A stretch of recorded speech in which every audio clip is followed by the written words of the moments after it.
అందరికీ ముందుగా నా నమస్కారాలు. ఒక అన్నపూర్ణ లాంటి ఆంధ్ర రాష్ట్రంలో ఒక రైతు తన దెబ్బతిన్నటువంటి పంటను చూపిస్తూ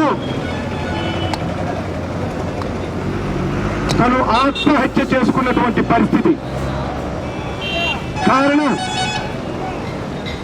ఇక్కడ అధికారంలో ఉన్నటువంటి ప్రభుత్వం మీద రైతుకు నమ్మకం అనేది లేక,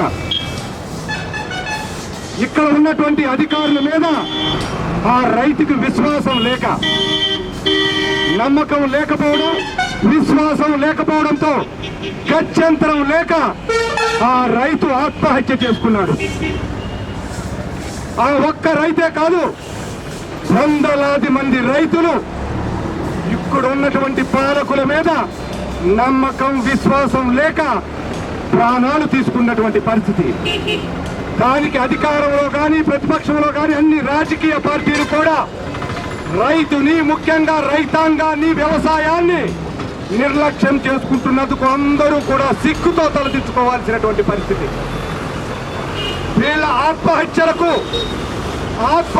ద్వారా వందలాది కుటుంబాలు వీధిన పడుతున్నందుకు మనందరం కూడా నైతిక బాధ్యత వహించాల్సినటువంటి అవసరం ఉన్నది.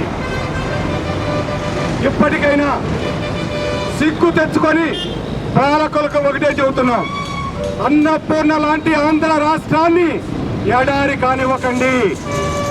కేవలం పేపర్ మీద, పత్రికా ప్రకటనలకు పరిమితం కాకుండా రైతు సంక్షేమం దిశగా ఆలోచన చేయాల్సిందిగా ఇవాళ ఆంధ్ర రాష్ట్ర ప్రభుత్వాన్ని ప్రార్థిస్తున్నాం. ఆంధ్ర రాష్ట్ర రైతాంగం తరపున ఇవాళ ప్రభుత్వం, ఇక్కడ ఉన్నటువంటి అధికారులు కానీ, ముఖ్యంగా అధికార పార్టీ నాయకులు సిగ్గుతో తలదించుకోవాల్సినటువంటి పరిస్థితి. ఇవాళ రాత్రి అకాలమైనటువంటి వర్షాలతో రైతులు తన చేతికి అందినటువంటి పంటను సర్వం కోల్పోయి దిక్కు తోచగా ఏం చేయాలి ఆలోచిస్తున్నటువంటి ఈ పరిస్థితుల్లో వీళ్ళకెవరికి రైతు సంక్షేమ మాటల్లోనే చెబుతూ కేవలం ఎన్నికల కోసం పరిగెత్తుకుంటూ పోయారే. అంటే వీళ్ళకి అధికారం ముఖ్యం, ఎన్నికలు ముఖ్యం, మనకు ఓట్లేసినటువంటి ఈ రైతుల సంక్షేమం మాత్రం ముఖ్యం కాదు. అందుకు సిగ్గుతో తలదించుకోవాల్సిందిగా వైఎస్ఆర్ కాంగ్రెస్ పార్టీ తరఫు మేము డిమాండ్ చేస్తున్నాం. కేవలం పత్రికా ప్రకటనపై పరిమితం కాకండి. మీలో ఏ మాత్రం చిత్తశుద్ధి ఉన్నా, ఇవాళ అకాల వర్షం కురిసి 3 రోజులు దాటిపోయింది. ఇవాళ మంత్రి గారికి నిన్న తూతూ మంత్రంగా 2-3 గ్రామాల్లో పర్యటించారు, ఇప్పుడు కొన్ని గ్రామాల్లో పర్యటిస్తున్నారు.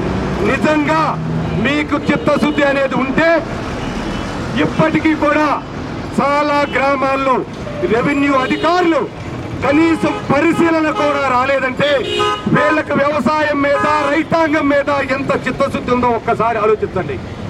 నిజంగా ఈ ప్రభుత్వానికి రైతాంగం మీద ఏమాత్రం చిత్తశుద్ధి కనుక ఉంటే వెంటనే ఎన్నికల్లో విధుల్లో ఉన్నటువంటి రెవెన్యూ అధికారులందరినీ కూడా గ్రామాలకు పంపించండి, సర్వే చేయించండి. వెంటనే 24 గంటల్లో ప్రభుత్వం ఎకరానికి 10,000 రూపాయల చొప్పున రైతులందరికీ కూడా నష్టపరిహారం ప్రకటించాల్సిందిగా వైఎస్ఆర్ కాంగ్రెస్ పార్టీ తరఫున మేము డిమాండ్ చేస్తున్నాం. అదేవిధంగా ఆంధ్ర రైతాంగం తరఫున ఈ రాష్ట్ర ప్రభుత్వానికి మరొకసారి ప్రార్థిస్తున్నాం, బాబు నష్టపరిహారం ప్రకటించే ముందు ఎలాంటి నిబంధనలు పెట్టవద్దు. గత నీలం తుఫాన్లో కూడా 50% నష్టపోతే మాత్రమే నష్టపరిహారం అన్నారు. మీరు అలాంటి నిబంధనలు ఏమీ లేకుండా నష్టపోయినటువంటి ప్రతి రైతుకు ఎకరానికి 10,000 రూపాయలు ఇచ్చేటటువంటి విధంగా నష్టపరిహారం ప్రకటించాల్సిందిగా వైఎస్ఆర్ కాంగ్రెస్ పార్టీ తరఫున డిమాండ్ చేస్తున్నాం.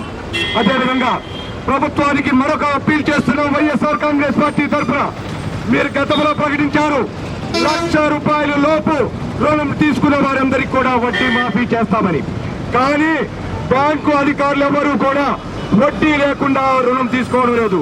కాబట్టి అయ్యా మంత్రి గారు, మీకున్నటువంటి పరపతితో ముఖ్యమంత్రి గారి ద్వారా బ్యాంకు అధికారులతో మాట్లాడి వడ్డీ లేకుండా ఆ రుణం తీసుకునేటటువంటి విధంగా చర్యలు తీసుకోవాల్సిందిగా వైఎస్ఆర్ కాంగ్రెస్ పార్టీ తరఫున మిమ్మల్ని ప్రార్థిస్తున్నాం. Thank you.